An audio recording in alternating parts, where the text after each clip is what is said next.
வணக்கம். சென்னையுடைய பின்கோட் சீரீஸ்ல சில வளாகங்களுக்கு தனி சிறப்பு உண்டு. அவங்களுக்குன்னே பிரத்யேகமாக ஒரு பின்கோடு உண்டு.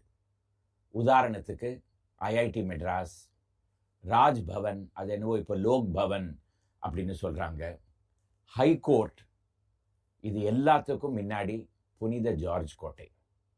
அதோடைய பின்கோட் சென்னை 9600009. இந்த வரலாறு நிறைந்த பகுதியை இன்னைக்கு பார்க்கலாம் வாங்க.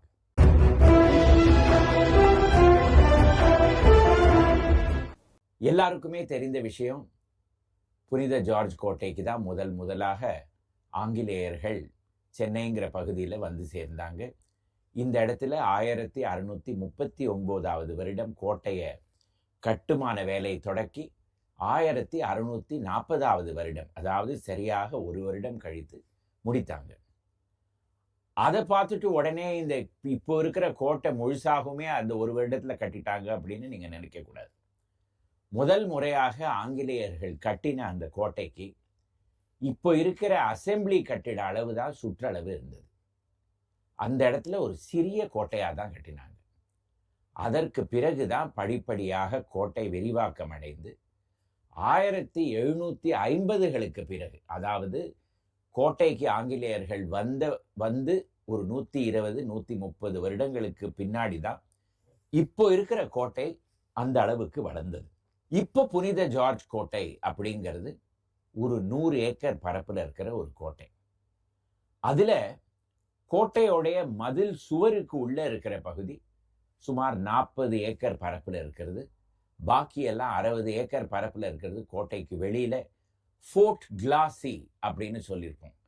இது நீங்க கோட்டையோடைய பின்புறத்துல பக்கிங்ஹாம் கால்வாய், கூவம், அதோடைய நதிக்கரையாக நீங்க வரும்பொழுது பார்த்தீங்கன்னா இராணுவ படை இல்லங்கள் எல்லாம் இருக்கும். அந்த இடத்துல army quarters, flag staff house இதெல்லாம் இருக்கும். அதுதான் மீதி 60 ஏக்கர் பரப்புல இருக்கிற பகுதி. அதுக்கு ஆங்கிலத்துல கிளாசி, GLACIS அப்படின்னு சொல்லுவாங்க. அதுதான் அந்த பகுதி. புனித ஜார்ஜ் கோட்டையுடைய வரலாறு எல்லாருக்கும் தெரிந்ததே. ஆனா ஒரு சுவாரஸ்யமான விஷயம் என்னன்னா, இப்ப பின்கோட் சீரீஸை பார்த்துட்டு இருக்கோம். முதல் முறையாக தென்னிந்தியாவில் நவீன முறையில தபால் சேவை தொடங்கியதே புனித ஜார்ஜ் கோட்டையில தான். 1785 வருடம் பிலிப் பர்டன் அப்படிங்கிற கிழக்கிந்திய கம்பெனி அதிகாரி கல்கத்தாவிலையும் பாம்பேலையும் இருக்கிறா போல சென்னையிலையும் ஒரு தபால் சேவை தொடக்க வேண்டும் அப்படின்னு ஒரு மனுவை எழுதினார். அதற்கு பிறகு 1786 வருடம் சென்னை நகரம் மற்றும் மதராஸ் மாகாணத்துடைய முதல் தபால் அலுவலகம் புனித ஜார்ஜ் கோட்டையில தான் திறக்கப்பட்டது. அது எந்த இடத்துல இருந்தது? கோட்டைக்கு உள்ளே சென்று தெற்கு முகமாக நடந்து போனோமானா செயின்ட் தாமஸஸ் தெரு அப்படின்னு ஒரு ஸ்ட்ரீட் வரும். அதோடைய கடைசி பகுதிக்கு போனீங்கன்னா இப்போ ஒரே புல்லும் புதருமாக மண்டி கிடக்கிற ஒரு பகுதி, உள்ளேயே போக முடியாது. அந்த இடத்துல ஒரு பெரிய திறந்த வெளி இருந்தது ஒரு காலத்துல. ஒரு காலம்னா என்ன, நான் சொல்றது 10 வருடத்துக்கு முன்னாடி கூட அந்த இடத்துல போய் நம்ம நின்று பார்க்கலாம். அந்த இடத்துக்கே போஸ்ட் ஆஃபீஸ் ஸ்கொயர் அப்படின்னு பெயர், அதாவது போஸ்ட் ஆஃபீஸ் சதுக்கம். அந்த இடத்துல தான் ஒரு காலத்துல சென்னை மாகாணம், மதராஸ் மாகாணத்துடைய முதல் தபால் அலுவலகம் இருந்தது. அதற்கு பிறகு வேப்பேரி, மயிலாப்பூர், ராயப்பேட்டா இப்படியெல்லாம் வளர்ந்து பல இடங்கள்ல தபால் அலுவலகங்கள் வர ஆரம்பித்தன. இந்த புனித ஜார்ஜ் கோட்டைக்கு உள்ள செல்வதற்கு முன்னாடியே நம்ம நேர பார்த்தோம்னா நமக்கு தெரிய வருவது கொடிமரம் தான். இப்போ செஞ்சிருக்கிற கொடிமரம் ஸ்டீலால செய்யப்பட்டது. சுமார் 30 வருடங்களுக்கு முன்னாடி எழுப்பப்பட்ட கொடிமரம். ஆனால் அதற்கு முன்னாடி இருந்ததோ மரத்தால செய்யப்பட்ட கொடிமரம். 1688 வருடம் இந்த கடற்கரையில ஒரு கப்பல் மூழ்கியது. அதிலிருந்து எடுத்து கொண்டு வரப்பட்ட அந்த கொடிக்கம்பம் தான் புனித ஜார்ஜ் கோட்டையில நாட்டப்பட்டது. அது இந்தியாவுடைய மிக உயர்ந்த கொடிக்கம்பம் அப்படின்னு எல்லாம் சொல்லுவாங்க. 148 அடி உயரத்தில் இருந்த ஒரு கொடிக்கம்பம். அதுல 1688 வருடத்திலிருந்து 1947 வருடம் வரையில் ஆங்கில கொடியும் அதற்கு பிறகு இந்திய கொடியும் பறந்து கொண்டிருக்கின்றன. இந்த கொடிக்கம்பத்து மேலதான் ஆர்யா பாஷ்யம் அப்படிங்கிற சுதந்திர வீரர் 1932 வருடம் ஜனவரி 26 விடியற் காலையில் இந்த கொடிமரத்துக்கு மேலே ஏறி காங்கிரஸ் கட்சியின் கொடி, அதாவது இந்திய சுதந்திர போராட்டத்தின் கொடியை பறக்க விட்டார். அதற்காக கடுமையான ஜெயில் தண்டனையும் அவருக்கு கொடுக்கப்பட்டது. அவர் இந்தியாவின் சுதந்திர வீரர்களில் ஒருவராக இப்பொழுதும் கருதப்படுகிறார். இந்த புனித ஜார்ஜ் கோட்டைக்கு உள்ளே செல்லுவதற்கு பல நுழைவு வாயில்கள் இருக்கின்றன. பெரிய பிரதான நுழைவு வாயில்கள் வழியாக மந்திரிகள், எம்எல்ஏக்கள், அதே போல அரசாங்க அதிகாரிகள் எல்லாம் செல்வார்கள். மிக அலங்காரம் செய்யப்பட்ட வாயில்கள் எல்லாம் இருக்கும். அதற்கு ஒரு காலத்தில் அதற்கு பக்கத்திலேயே அந்த கோட்டையுடைய அகழிக்குள்ளே நீங்கள் எட்டி பார்த்தீங்கன்னா மூடப்பட்ட 2 வாயில்கள் தெரிய வரும். செங்கலாலேயே மூடப்பட்டிருக்கும். அதுதான் பழைய நுழைவு வாயில், கிழக்கு முகமாக. அது கடற்கரை ஓரமாக இருந்ததுனால அதற்கு சி கேட் அல்லது வாட்டர்ஸ் கேட் அப்படின்னு பெயர். வாட்டர் கேட் எதனால? கடல்ல இருக்கிற கப்பல்களுக்கெல்லாம் குடிப்பதற்கு தண்ணி கோட்டையிலேருந்து எடுத்து செல்வாங்க. அதனால அதற்கு வாட்டர்ஸ் கேட் அப்படின்னு பெயர் கொடுக்கப்பட்டிருந்தது. அதே போல வடக்கு முகத்தில், அதாவது ஹைகோர்ட் இருக்கும் பகுதியை பார்த்து நார்த் கேட், மிடில் கேட் அப்படின்னு 2 வாயில்கள். அந்த மிடில் கேட் அப்படிங்கிறது 200 வருடமாகவே மூடப்பட்டிருக்கிறது. நார்த் கேட் எப்போவுமே திறந்திருக்கும். அதே போல மேற்கு முகத்தில் 2 நுழைவு வாயில்கள், saint George's gate, Walajah gate. தெற்கு முகமாக ஒரே ஒரு கேட், அதுதான் செயின்ட் தாமஸஸ் கேட். இந்த புனித ஜார்ஜ் கோட்டை இப்போ அரசாங்க அலுவலகங்கள் இருக்கிற இடமாக இருக்கலாம். ஆனால் சுமார் 250 வருடங்களுக்கு பல இல்லங்களும் இருந்த ஒரு இடமாக இருந்தது. ஆங்கிலேயர்கள் வசித்து கொண்டிருந்த இடம். அதனால புனித ஜார்ஜ் கோட்டைக்கு உள்ளே தெருக்களும் உண்டு, ஒரு தெருவுக்கும் பெயரும் உண்டு. உதாரணத்திற்கு தெற்கிலேருந்து வடக்கு முகமாக செல்கிற பாதைகளுக்கு யார்க் ஸ்ட்ரீட், கிளாஸ்டர் ஸ்ட்ரீட் அப்படின்னு பெயர். வடக்கிலேருந்து தெற்கு முகமாக செல்கிற பாதைகளுக்கு Saint Thomas Street, Charles street அப்படின்னு எல்லாம் பெயர். கிழக்கிலேருந்து மேற்கு முகமாக செல்கிற தெருக்கு செயின்ட் ஜார்ஜஸ் ஸ்ட்ரீட் அப்படின்னு பெயர். ஒரு இடத்துக்கும் ஒரு பெயர் உண்டு.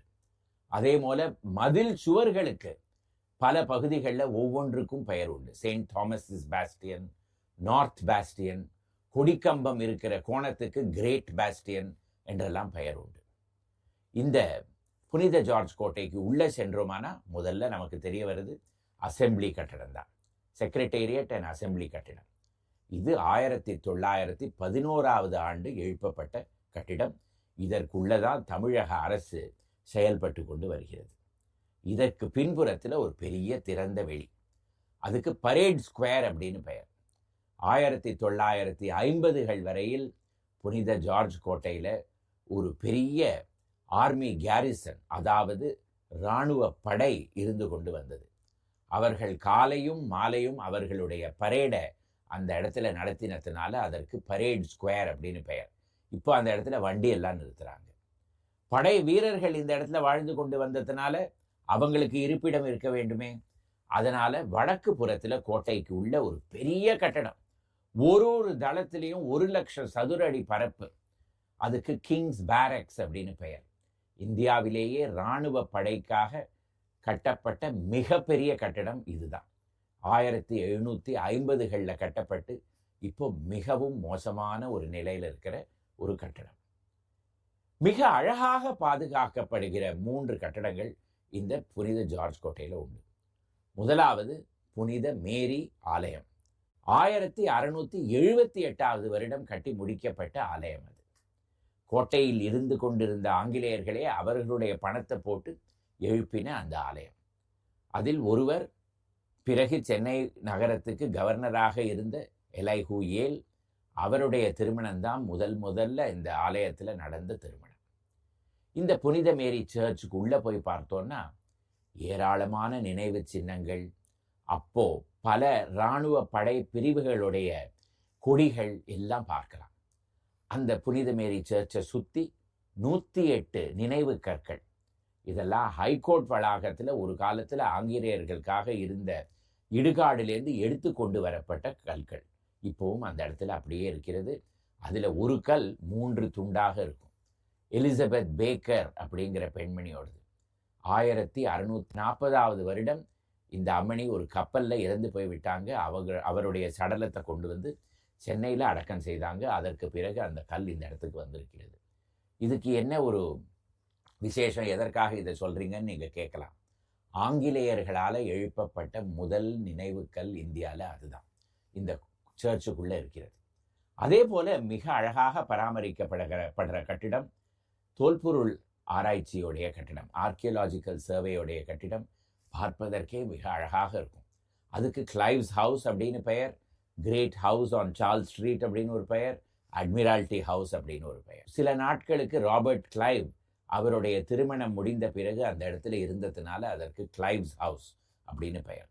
அதே போல கடல்ல ஏற்படுற வழக்குகளுக்காக நீதி கொடுக்கப்படுற அட்மிரால்டி கோர்ட் இந்த இடத்துல இருந்ததுனால அதற்கு அட்மிரால்டி ஹவுஸ் அப்படின்னு பெயர்.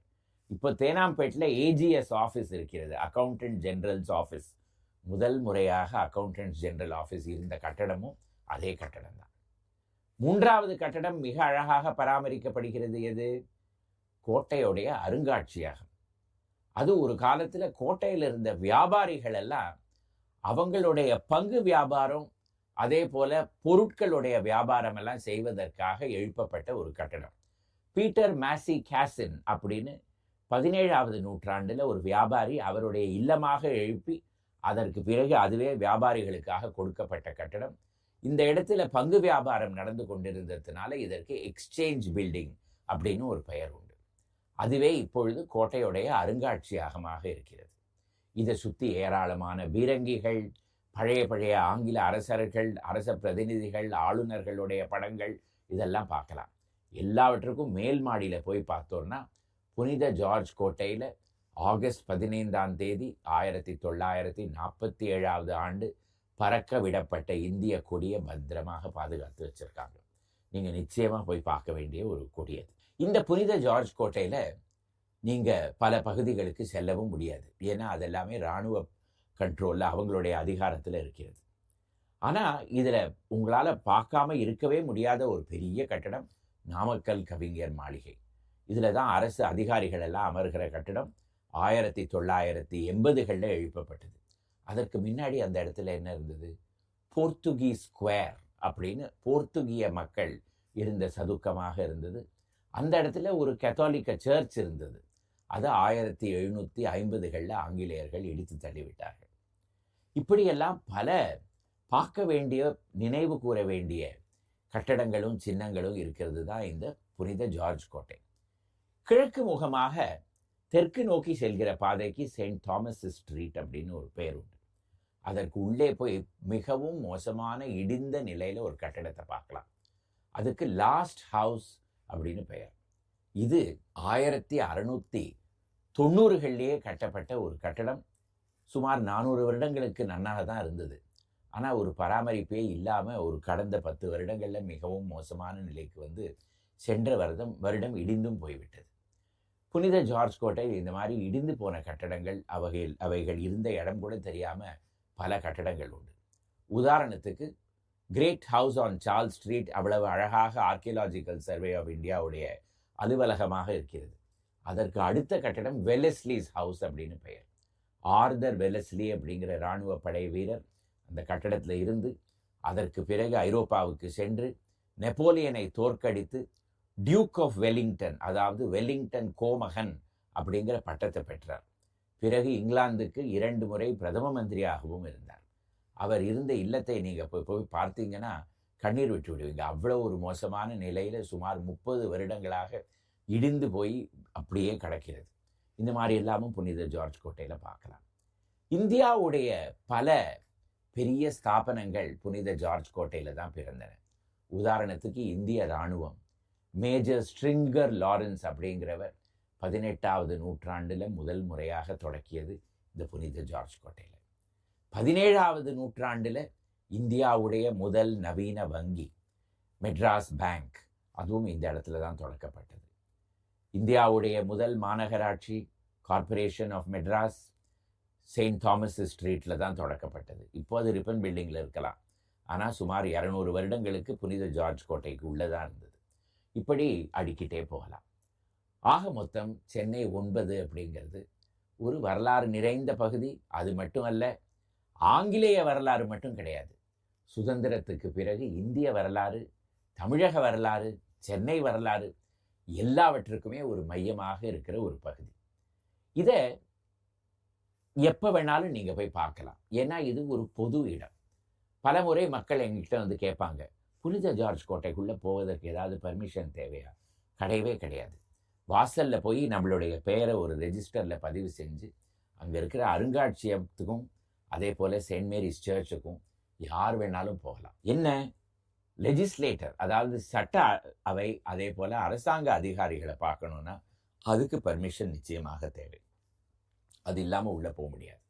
ஆனால் கோட்டையை சுற்றி பார்க்கறதுக்கு எப்போ வேணாலும் நீங்கள் போய் பார்த்துட்டு வரலாம். நீங்கள் இந்த கோட்டைக்கு போயிருக்கீங்களா?